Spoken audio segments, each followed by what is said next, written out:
ЛЦС Москва 2013, второй день. Рядом со мной игрок команды Гамбит, капитан Алексич. Алексич, привет.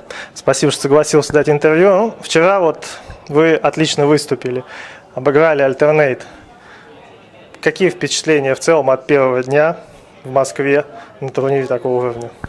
Ну, вообще турнир в Москве это очень приятно, очень, изначально было очень неожиданно, но в принципе так как появился русский сервер, мы предполагали о такой возможности. Соответственно, приехав сюда, как всегда, надеешься на лучшее, ожидаешь худшего, но оказалось, надежда оправдала, и здесь очень грандиозный ивент, Дворец молодежи, я здесь ни разу не был, и в принципе громадное здание и места практически забитые до отказа. Вот. И, соответственно, народ за нас болел, и просто зал гудел, когда мы сели, когда мы начали выигрывать, там все кричат, и я так понимаю, у нас еще это было более-менее тихо слышно внутри, потому что те, кто были в зале, они там записывали видео, говорят, там было просто, закладывало уши, и у всех после этого болело горло, и, соответственно, я понял, что проигрывать нам нельзя, а то мы отсюда живыми не выйдем. Я говорил с Костей, он мне сказал, что, если не ошибаюсь, в Германии был такой неприятный инцидент, по-моему, на матче с Фнатиками, когда там привезли каких-то немецких болельщиков Фнатик, пьяных, они там стучали ногами, что у вас столы дергались. Было такое? Ты чувствовал, было ли такое, что действительно вы где-то играете за рубежом, и зал болеет против вас? Пожалуй, это был единственный раз, когда такое было, и это очень сильно продавило мораль, и играть стало действительно сложно. То есть я все-таки считаю, что даже, допустим, если мы в России, то болельщики должны хлопать врагам, если они выигрывают. Даже если, допустим, молчание, окей, конечно, неприятно, но в принципе тоже куда ни шло. Но когда мы убивали и было какое-то такое негативное улюлюканье, то это было, очень неприятно. Да, я согласен. Давай поговорим о твоей, не скажу, что личной жизни, но допустим, до ЛЦС у вас были турниры, были онлайн-турниры, но график поездок был не такой жесткий. Я знаю, что у тебя жена, у тебя маленький ребенок, и сейчас из ЛЦС ты фактически, и вся команда, это как реальные спортсмены, у которых турнирный график, и дома вы бываете, не то чтобы редко, но намного реже, чем до ЛЦС. Это как-то ЛЦС изменил твою жизнь? Вообще он изменил мою жизнь, как минимум тем, что теперь без ЛЦС становится сложно, но ты реально к этому привыкаешь, и то есть, конечно, есть большой плюс, когда был перерыв, что никуда не ездишь, наконец-то я отдохнул хоть более-менее, я как-то себя очень плохо чувствовал после All Stars матча, и я пытался более-менее выздороветь, не знаю, сейчас, в принципе, опять этот режим, и как-то уже, хоть и отвык от полетов, и, видимо, я никогда к этому не привык, особенно, когда какой-нибудь перелет, если там в Кёльне у нас более-менее нормальный, я так из Рязани, мне приходится еще на поезде, 3 часа до Москвы добираться, то там Дарья, из Воронежа лететь, там тоже это вообще приключения еще те, потому что там билеты впритык нормально не найдешь, там бывает он по 5-6 часов в аэропорту сидит, вот. А так, в принципе, ЛКС уже стал частью жизни. Посмотрим, останется ли он потом в следующем году, решат ли риоты продолжать или что-нибудь изменят. Но, в принципе, жена нормально относится как к работе, и единственное, что редко видимся, и вроде бы иногда из-за этого возникают некоторые конфликты, но пока вроде все хорошо, и она сейчас приехала со мной на субботу и воскресенье поболеть. Ребенок остался с дедушкой и бабушкой, и будем надеяться, что они смогут справиться. С маленьким Алексичем, он же там, ты мид ходишь, да? Да. Он пойдет на мид, там всех зарешает. Слушай, разговор о том, что, у вас команда, по-моему, там 1 или 2 игрока в Москве только живут, да? На данный момент у нас живет только 1 игрок в Москве. Да, теперь 1. Не возникали ли вообще мысли, вы достаточно успешные, у вас хорошие зарплаты, хорошие призовые, не возникало мысли переехать, не знаю, в Москву или, может быть, даже там уехать в Германию, чтобы не сталкиваться с этими проблемами, когда там надо ехать в Москву, оттуда лететь в Кёльн, что это само по себе отнимает время? Скажем так, что... Конечно, гейминг-хаус, все эти дела, это хорошо, но в связи с тем, что, допустим, у меня семья... Нет, я имею в виду именно с семьей переехать.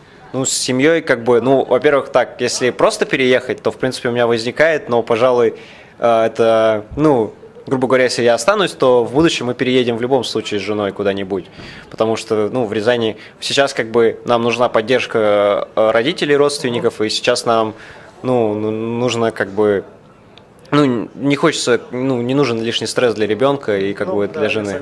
Вот, а дальше, в принципе, в планах либо в Москву, либо в Петербург, либо куда-нибудь в Европу, скорее всего, потому что, ну, поездки слишком сильно изнуряют, и очень мало времени остается, и так как бы будет больше времени вместе, и будет гораздо проще ездить.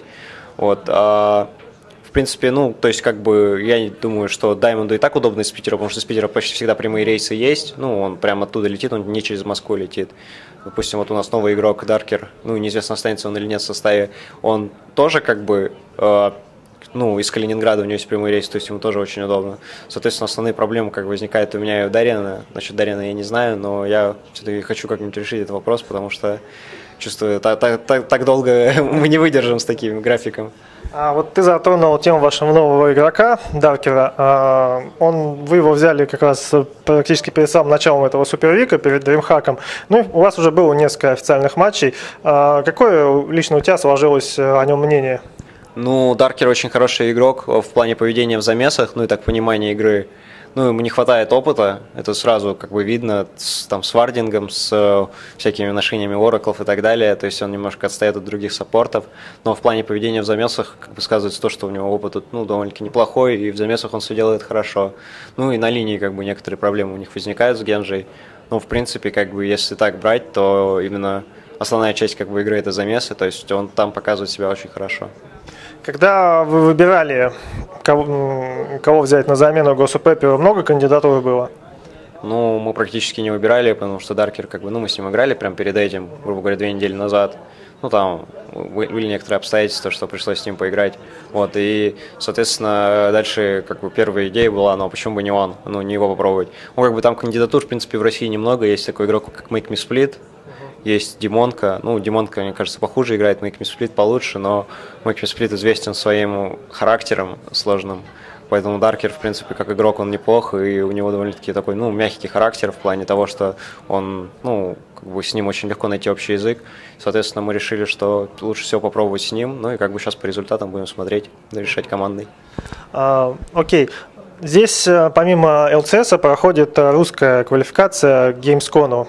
4 команды, одна, кстати, литовская, парень даже по-русски не разговаривает, к сожалению. Твои мысли. Вот я разговаривал с Вархантером, и он сказал, что после того, как появился ЛЦС, все топовые организации, вроде там Navi, Virtus.pro, спрашивают, ты в ЛЦС? Ты говоришь, нет, и считаешь, что ты никто. Как ты думаешь, вот для команд, которые остались за бортом ЛЦС, у них вообще есть какие-нибудь шансы пробиться на высокий уровень? Ну, шансы, конечно, есть. Во-первых, неизвестно, что будет в следующем сезоне, что сделают Риоты. Во-вторых, как бы, ну, они сильно ударились в ЛЦС, как бы, и они немножко на матч-сцену забили. В Европе было затишье, но сейчас в последнее время как бы все больше и больше команд, все больше и больше турниров. Там стараются, ну, некоторые люди стараются просто свое что-то делать, ну, так, чтобы команды не расслаблялись. Но опять же был вот DreamHack, вот тут ЛЦС, дальше... Просто сейчас перерыв идет в ИЭМах, я так понимаю, скоро опять ИЭМы начнутся, новый сезон. Соответственно, я думаю, туда опять же ЛЦС команды не допустят. Ну и, соответственно, будет так, что для матча сцены будет очень много турниров, и, может быть, даже в призовых можно будет заработать больше, чем мы тут можем на ЛКСе заработать. Соответственно, я думаю, что это просто вопрос времени и вопрос того, что немножко как бы Риоты, ну, перегнули палку с ЛКСом, но, в принципе, они сейчас движутся в верном направлении, как бы матч-сцену тоже начинают развивать. Ну, просто, я думаю, как они говорят, не все сразу, и как бы они не могут распыляться, им приходится что-то одно сначала развивать, ну, а потом нагонять другое. Ну и, соответственно, ну, больше всего в Америке как бы матч-сцена, она также, я думаю, развивается, ну, там, как бы многие заинтересованы, опять же, эти команды могут попасть в ЛКС, ну, или просто свои турниры играть, там, в Европе это более-менее, ну, тоже там организации начинают смотреть, ну, и как бы, ну, а в России у нас все как всегда, и, соответственно... Хорошо, вернемся к этой квалификации. У нас уже определились финалисты, это, соответственно, вот эти литовцы и Instruments of Surrender. Я не знаю, если ты следил вообще за матчами, за этими командами, что ты знаешь, если бы можно было поставить на кого-нибудь, на кого бы ты поставил и почему? Ну, вообще, я бы поставил на ГГИУ, они вместе играют уже там несколько лет мы с ними еще играли там ESL, черт знает в каком году. И, ну, там мы выигрывали их, конечно, но там еще у них в команде тогда Ангуш играл, и, в принципе, Ангуш потом ушел, и они как пропадали из сцены, но сейчас они вроде хорошо играют, и я думаю, что у них очень неплохие шансы, так как команда Warhunter, она, ну, не так давно собрана, но, в принципе, если Warhunter выиграет, то я буду за него очень рад, и, конечно, появится еще одна русская команда, может, они там финал сезона выиграют. Да. Слушай, вот изначально, когда вы появились на том самом, ну, появились, когда вы попали на ЕМ Киев, и тогда выиграли, вы считались новаторами. То есть вот этот джанглинг, ну, вашу игру все признавали, то, что она новаторская, вы вводите какие-то новые фишки. Затем, когда у вас был такой небольшой спад, ну, было такое, многие писали, что все, вы выдохлись, вы уже ничего нового придумать не можете. Как сейчас ваша игра? Она предполагает какие-то инновации или все-таки вы стараетесь привести ее к какой-то стабильности и уже не рисковать, не делать ничего рискованного? Просто я, к сожалению, не слежу за League of Legends, поэтому я вот такой вопрос тебе задаю, мне самому интересно. Ну, в основном мы как бы являемся сейчас показателем именно стабильной игры, как бы, и мы, ну, играем в так называемые, там, ищем объекты, ищем слабости и эксплуатируем их. Ну, иногда, как бы, бывают инновации. Ну, допустим, там, Хопа, Генджи новый билд собрал. Как бы никто его не собирал, а Генджи такой, а почему бы не собрать? Там, Даймонд новым героем играет частенько, там, я там каким-нибудь мастером уем играю. Ну, то есть, в принципе, это очень полезно, как бы, пикать каких-нибудь героев, которых никто не знает, что с ними делать, там, собирать билды, против которых никто не знает, что делать. То есть, в принципе, этим можно пользоваться. Ну, а так, все равно мы стараемся играть, как бы, ну, мы играем в свою Лигу Легенд, играем стабильно, и, в принципе, может быть, и нас и можно прочитать, и мы будем с этим, как бы, бороться, вводя что-то новое, чтобы, как бы, тебя, ну, не читали уж совсем как открытую книгу. Но, в принципе, главное – это солидность игры, чтобы… Тут это как бы ЛКС, тут здесь 28 игр, и на каждую игру ты что-то новое не придумаешь, поэтому тебе нужно стабильно просто выигрывать. Ну вот сам League of Legends, ну, много героев, это вроде бы предполагает огромную вариативность, там как будет развиваться, но вот сейчас именно сам ЛКС, он все-таки все игры склонны именно к стабильности или все-таки приходится рисковать по большей части? Ну, чаще всего стабильность, но, пожалуй, тут основной решает фактор, что патчи выходят новые очень часто, и основная проблема, что иногда ты не знаешь, что ждать от этого патча, и поэтому как бы стабильность стабильностью, но новые герои могут внезапно нарисоваться, их никто не пикал, и тут вдруг бах, команда пикает, и это может очень сильно повлиять на результат. Ну, там, допустим, какой-нибудь супервик, к нему выходит новый патч, и давай там какая-нибудь команда что-нибудь придумывает и просто 5 игр подряд убивает, и благодаря этому вырывается в ЛКС очень неплохие результаты.